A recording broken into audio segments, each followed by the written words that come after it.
Good afternoon, everyone. My name is Susan Palacios. I am going to present the automatic classification of the range time intensity maps of equatorial spread.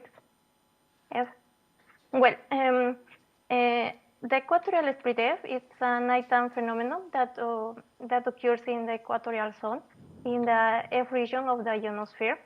This phenomenon is related with the plasma density irregularities, and it can affect the satellite, the global navigation satellite system, and the radar communication systems. In Peru, there is the Jicamarca Radio Observatory, which has been studying this phenomenon. The radar measures the backscatter power and recorded it in range time intensity maps. This range time intensity maps show us the occurrence in time and on range, and allowing us to see morphological patterns. These morphological patterns can be classified as a radar plume, bottom side, bottom type, and E-echo. These morphological categories are related with the time occurrence of the range and also the shapes. The objective of this study is to automatically classify these categories using random forest, extreme gradient boosting, and neural network algorithms.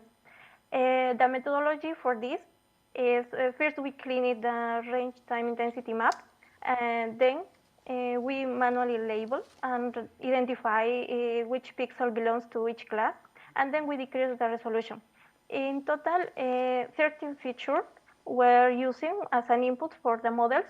This feature includes the backscattering power, includes also the velocity drift of the plasma, and also includes the solar flux index and the geomagnetic index, the KP. In addition, we generated textural information in order to give a region of information, to give the context of the pixel information. And this includes the mean, the standard deviation, smoothness, and others.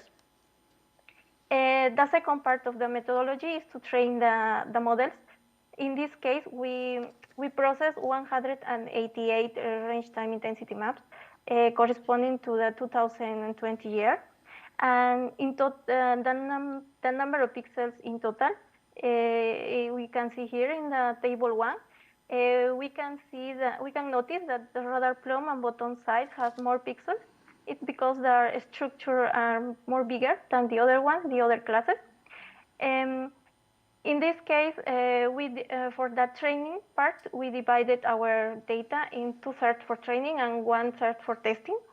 And then for the data validation, we use 5-fold cross-validation method. Moreover, for tuning the hyperparameters, we use grid search and random merge search.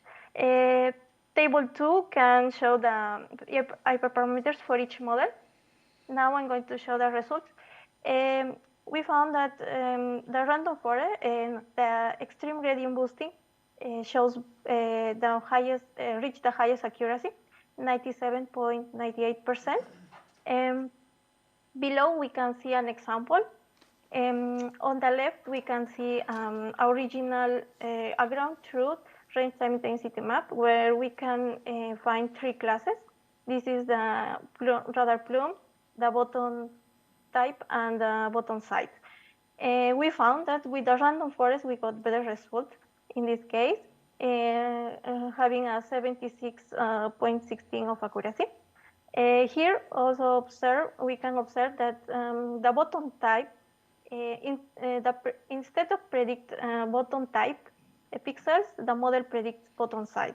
And instead of predict bottom side, the model predicts radar plumes. The discussion and conclusions. 3 machine learning algorithms are tested for the equatorial spread F classification. XGBoost reached the better results than random forest and neural network using the test dataset. Even though the algorithms were trained with more radar plume data, the algorithms tend to predict the bottom side instead of the radar plume. And on the other hand, the algorithms predict bottom side class instead of bottom type due to the low quantity of bottom type training we need to balance all the data by increasing the button type and the echo data to improve the results. In this work, we consider features related to the plasma drift velocity, the solar flux, and geomagnetic activity. But in addition, we proposed texture features based on the region description of the backscatter power to provide a context information on the morphological patterns.